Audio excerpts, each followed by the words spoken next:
What is up, my favorite 12-volt remote start installers in the world? Check this out. We got our retail boxes in finally. So it's got our logo and all that good stuff on it. So your new kits are going to arrive in this little guy. Pretty sweet. So today we're in a 17 F-150.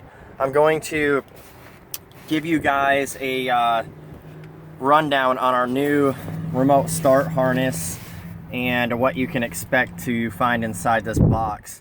So our new harness has some revisions on it. So here's our box too. We got some cool stuff going on. So you're gonna have a piece of foam.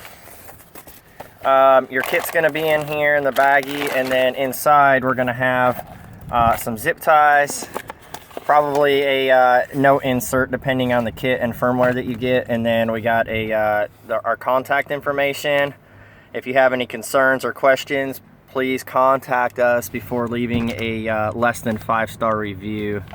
And then basically we have a screenshot of our website over on the left hand side where you can find install guides, and then right down here is linked to our YouTube installation videos of playlist. So here we go. In the kit you will find, here, let me turn this down here. You're gonna find module, the remote start module. You're gonna find a warning label that you can apply under the hood if you would like. It's got a sticky back.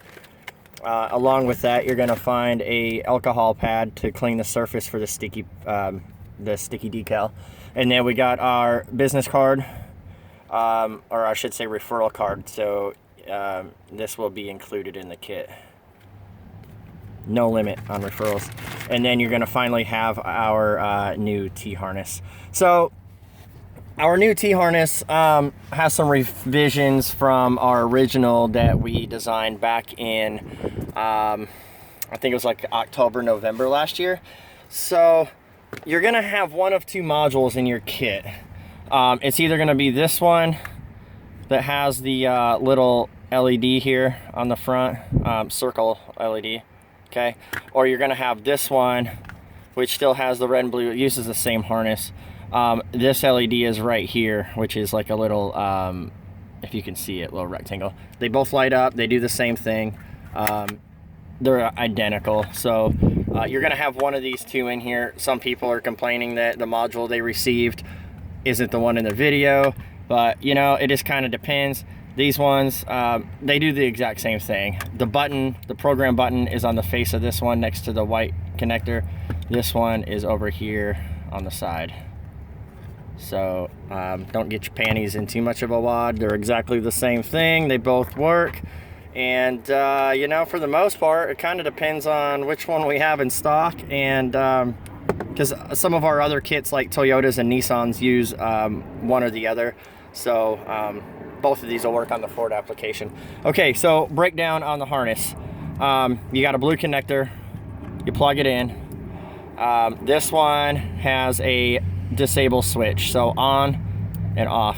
If it's in the off position, your remote start will not operate. It's basically like if you're taking it to a shop to get some work done, flip it off so somebody doesn't accidentally remote start it.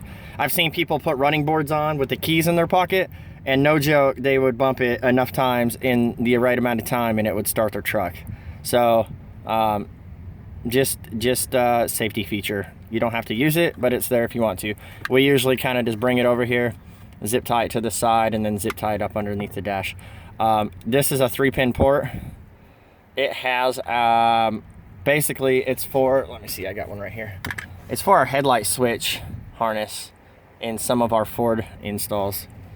So basically this plugs right in here, and then on some of the Fords it will plug in right behind here. F-150 does not need it. It's mainly for the 17 Fusions right now, because the parking lights are enabled through the data, like the F-150s and Edge Explorers. And then the all of our Super Duty applications require that to enable remote start. So the Super Duties actually use a different module. And then the process of the install is basically the same as the old harness. It just has disable switch and then a 3-pin port that does not go anywhere unless you have a Super Duty or a 17 Ford Fusion. So I was just going to demonstrate the new harness and give you guys the rundown on the box and the harness, but since we're here, the OBD2 connector, as you guys probably know from our other video, is right here.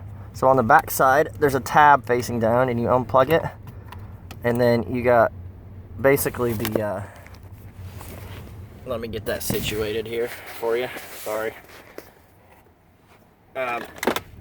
You take our female, and right here's the factory connector down here. So you plug it in, you'll hear it click, and then you take my male and plug it into the back of the OBD2 connector.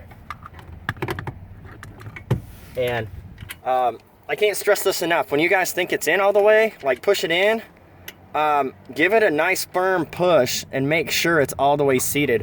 A lot of the Fusion guys, and even some of the F-150 guys, they get it in there and then the module won't program, or they don't have dash lights, or the radio doesn't work, or something funky. Well, it's because it's not pushed in all the way and the wires aren't passing through my harness back into the gateway module on the back of the OBD2. So unplug it, make sure it's seated properly, and then give it one firm, get it in there, and then it's tight, but it's not so tight you can't get it in. So just make sure you get it in all the way, otherwise you're gonna have goofy stuff happen to your truck. Like, I don't know, radio won't work, cluster won't light up. So that's a good indication that it's not seated all the way. Another good indication is when you try to program this module, it's gonna blink red and it's not gonna do what I'm about to show you what it's supposed to do. Okay, so everything's plugged in. All you need to do is turn the ignition on, except I don't know what I did with the keys, so that's gonna be a problem. There they are, passenger seat. All right, so take the key, get ready to put it in the ignition. Before you do, push this button here, and on the switch, flip it to on. You're gonna see this light come on, orange, if I can get it over here. Let go of it and it's gonna turn red. Okay, it's really hard to see, but it's red right now. And then you just put the key in the ignition, turn it on. Let's see if I can get that in the shade. It's gonna blink green. Then it should blink red, I think 2 times. And then go solid green and turn off. And that is the proper light sequence for programming. Take the key out and you're done. Okay, so then you hit the lock button 3 times. So you go lock, lock, lock, and this light will start blinking. It basically blinks green, and then it flops between orange and red a couple times, and then it blinks green really fast. And when it blinks green really fast, that's when it sends out the start signal. And right now, it's just operating mode, so it just blinks green at a steady pace to let you know that it's working. And we're running. So that's it. This one does get the adjustable features in the cluster. You can check our other videos for that information. But that's all there is to it. Our new harness, like I said, this is an off switch, and this is a headlight harness, and that's pretty much it. If you guys have any questions, hit us up. Our contact number and email, Facebook, Twitter, it's all over the place. Google it. www.12volt.solutions. Right there. If you guys have any questions, concerns, we love feedback. Unless you're a troll, take that somewhere else. But you know, our kits are the best. We love feedback. Check it out. It's all over. Thanks guys. We'll talk to you soon. Bye.